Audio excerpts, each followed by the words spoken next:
Praise the Lord, hallelujah. Welcome to the second day of Christmas messages. మీ అందరూ ఆనందంగా, సంతోషంగా, సమాధానంలో మీరు ఉన్నారు అని, ఈ క్రిస్మస్ కాలంలో ఉన్న ఈ ప్రతి ఆనందం మీకు కలుగును గాక అని నేను పలుకుతున్నాను. సో ఈరోజు మరొకసారి రెండో రోజు.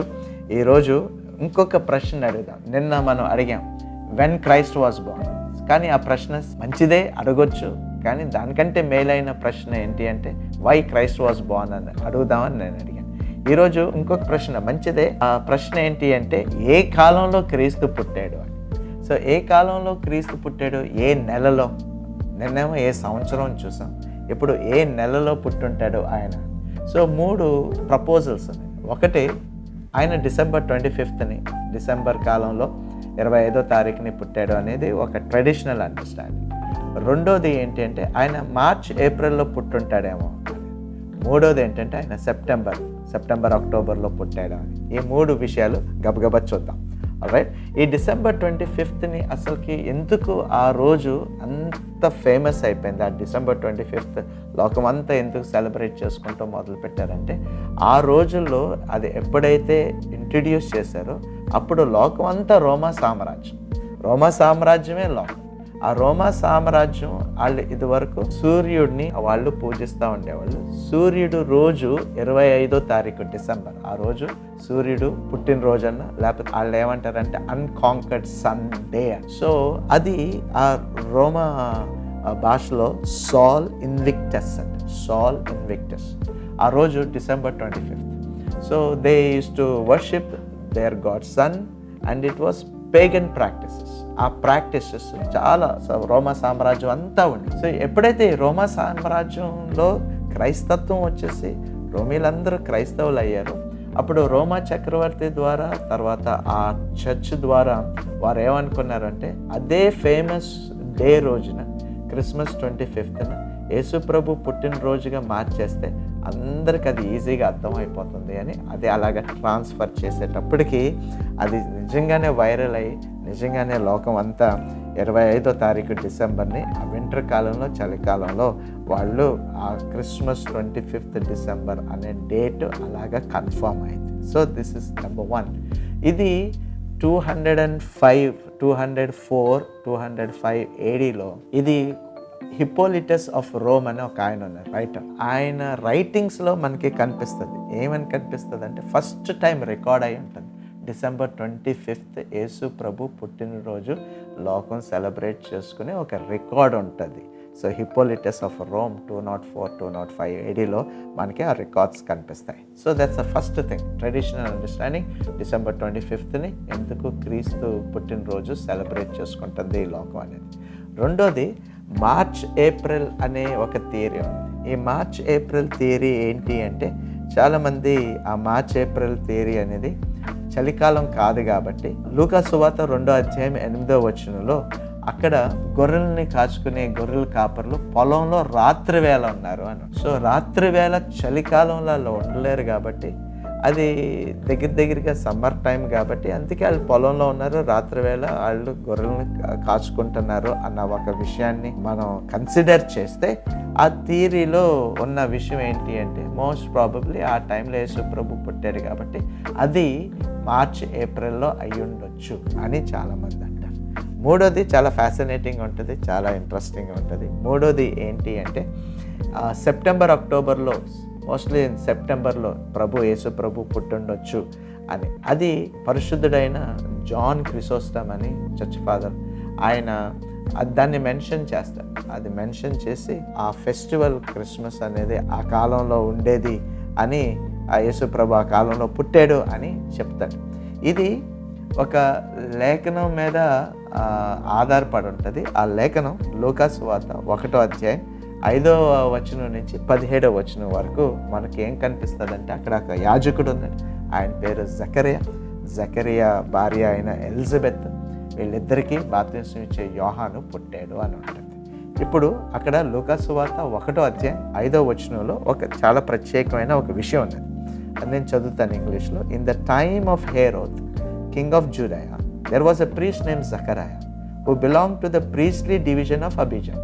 అబిజా అనే ఒక యాజకుల సమూహంలో అబీజా అనే ఒక గ్రూప్ ఉంది. ఆ గ్రూపులో ఉన్నాడు. ఆ గుంపులో, ఆ అబీజా అనే గుంపులో, ఆ డివిజన్లో ఈ జకరియా ఉన్నాడు అని మనకు అర్థమవుతుంది. His wife Elizabeth was also a descendant of Aaron అని అక్కడ ఉంటుంది. సో ఈ అబీజా అన్న ఈ గుంపు అంటే చాలా గుంపులు ఉన్నాయి, యాజకులకి చాలా గుంపులు ఉన్నాయి. ప్రతి గుంపుకి ఒక్కొక్క సమయం ఉంటుంది అనమాట. ఆ సమయాన్ని చరిత్రలో మనం చూస్తే ఆ సమయం అబీజా గుంపుకి ఏ సమయంలో వస్తుంది, ఏ నెలలో పడుతుందంటే అది జూన్ జూలైలో పడుతుంది. సో జూన్ జూలైలో జకరియా గురించి, ఎలిజబెత్ గురించి, అక్కడ ఎలిజబెత్ బాప్తిసం ఇచ్చే యోహాన్ని కన్నది కాబట్టి అక్కడి నుంచి 9 నెలలు మనం లెక్కేసుకుంటే జూన్ జూలై నుంచి July, August, September, October, November, December, జనవరి, ఫిబ్రవరి, మార్చ్, 9 months. సో ఈ మార్చ్ ఏప్రిల్లో బాప్తిసం ఇచ్చే యోహాను పుట్టుంటాడు అని మనకి అర్థమవుతుంది. ఆల్రైట్. సో ఇప్పుడు ఈ జూన్ జూలైలో పుట్టిన ఆ సమయంలో అక్కడి నుంచి 6 months అయిన తర్వాత, సో అక్కడి నుంచి జూన్ జూలై నుంచి 6 months అయిన తర్వాత అప్పుడు మరియా రావటం అనే విషయం జరుగుతుంది. సో ఆ 6 months అయిన తర్వాత అన్న విషయం మనకి ఎక్కడ కనిపిస్తుంది అంటే లూకా సువార్త 1:26 ఏమని ఉంటుందంటే మరియా వచ్చినప్పుడు ఉన్న సందర్భంలో in the 6th month of Elizabeth pregnancy, right? God sent an angel Gabriel to Nazareth, a town in Galilee, and then he announces Mariya గురించి. అప్పుడు మరియా కన్సీవ్ అవుతుంది. ఆల్రైట్. సో ఎప్పుడు అంటే ఎలిజబెత్ 6 నెలల తర్వాత మరియా కన్సీవ్ అవుతుంది, మరియా కంటుంది యేసు ప్రభుని. సో ఇక్కడ మనం అర్థం చేసుకోవాల్సిన విషయం ఏంటంటే అసలుకి ఎలిజబెత్ ఎప్పుడు కన్నదంటే జూన్ జూలై, అక్కడి నుంచి 6 months లెక్కేసుకుందాం. July, August, September, October, November, December. Right. So December Elizabeth జీవితంలో ఉన్న డిసెంబర్కి తను 6 నెలలకు వచ్చింది. అక్కడ మరియా కన్నది. సో డిసెంబర్ నుంచి 9 months మరియాకి మనం కౌంట్ చేసుకుంటే జనవరి, ఫిబ్రవరి, March, April, May, June, July, August, September. So సెప్టెంబర్లో యేసు ప్రభు పుట్టుంటాడు అన్న ఈ theory. Right. Praise the Lord. So Jesus conception was after 6 months of Elizabeth pregnancy. So అక్కడి నుంచి మనం క్యాల్కులేట్ చేసుకుంటే యేసు ప్రభు పుట్టిక సెప్టెంబర్కి వస్తుందని మనకు అర్థం అవుతుంది. Praise the lord. సో ఈ 3 traditional December 25th, March, April theory ఒకటి, తర్వాత సెప్టెంబర్, అక్టోబర్ థియరీ ఒకటి. సో ఇప్పుడు ఈ 3 విషయాలని మనం చూస్తే ఏది రైట్, ఏది రాంగ్, ఎలాగ డిబేట్ చేయాలి, ఒక్కొక్కరికి అడ్వాంటేజెస్ పాయింట్స్ ఉంటాయి, డిసడ్వాంటేజెస్ పాయింట్స్ ఉంటాయి. Debate goes on. ఈ డిబేట్, ఈ ఆర్గ్యుమెంట్స్ ఇవి జరుగుతూనే ఉంటాయి. సో ఏ క్వశ్చన్కి అయితే డిబేటబుల్లో ఆ క్వశ్చన్స్ అడిగితే మనకి ఏ కంక్లూషన్ రాదు, నిన్న మనం అనుకున్నట్టే. కాబట్టి ఏ కాలంలో ఏ నెలలో పుట్టాడో అన్న ఒక విషయం మంచిదైనా రీసెర్చ్ చేసి మనకి ఇన్ఫర్మేషన్ దొరికిన దానికంటే మేలైన ప్రశ్న ఏంటి అంటే యేసు ప్రభు ఎందుకు పుట్టాడు. నిన్న చూసాం ఎందుకు పుట్టాడు అంటే ఆయన ఎప్పుడు పుట్టాడు, ఏ సంవత్సరంలో పుట్టాడు అన్న దానికన్నా ఎప్పుడు పుట్టాడు అంటే ఆయన అపవాద క్రియల్ని నాశనం చేయటానికి పుట్టాడు. ఈరోజు నేను ఇంకొక విషయాన్ని మీకు చూపిస్తాను. ఆయన ఏ కాలంలో పుట్టాడు అన్న దానికన్నా, ఏ నెలలో పుట్టాడు అన్న దానికన్నా ఆయన అసలుకి ఎందుకు పుట్టాడు, ఎందుకు ఈ లోకానికి వచ్చాడు అంటే యోహాను సువార్త 3:17 మనకి మంచిగా ఒక ఆన్సర్, ఒక మంచి చక్కగా క్రిస్మస్కి ఉన్న ఒక రీజన్ కనపడుతుంది. For God did not send his son. దేవుడు ఆయన కుమారుణ్ణి ఈ లోకానికి తీర్పు తీర్చడానికి రాదు. He did not come to condemn the world, but to save the world through him. ఆయన ద్వారా లోకాన్ని రక్షించటానికే వచ్చాడు. లోకము తన కుమారుని ద్వారా రక్షణ పొందుటికే కాని లోకమునకు తీర్పు తీర్చుటకు దేవుడు ఆయనను లోకములోనికి పంపలేదు. Praise the Lord. Hallelujah. So ఈరోజు మనకి శుభవార్త ఏంటి అంటే దేవుడు నిన్ను శిక్షించటానికి యేసు ప్రభుని పంపించలేదు, నిన్ను తీర్పు తీర్చడానికి ఆయన లోకానికి పంపించలేదు, కానీ నిన్ను రక్షించటానికి ఆయన ఈ లోకానికి వచ్చాడు. That's the reason of our celebration. మన సంబరానికి కారణం ఏంటి అంటే నేను రక్షించబడ్డాను, పాపంలోంచి బయటికి ఆయన తీసుకొచ్చాడు.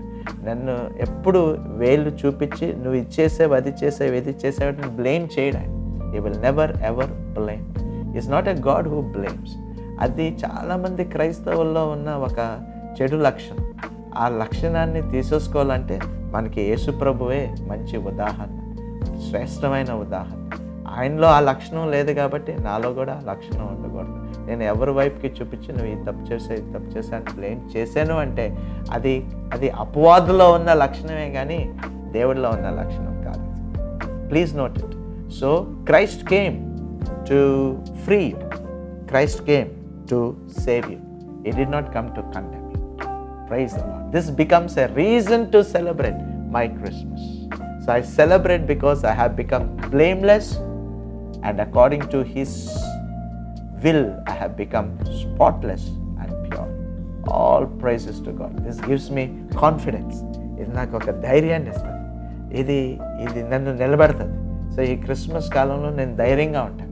ఈ క్రిస్మస్ కాలంలో ఎన్ని ఆందోళన, కష్టాలు, నష్టాలు ఉన్నా నేను ధైర్యంగా నిలబడగలను. ఎందుకంటే నాకు ఒక వాక్యం దొరికింది. క్రిస్మస్ ఎందుకు అంటే నాకు తీర్పు లేదు, నన్ను రక్షించడానికి వచ్చాను.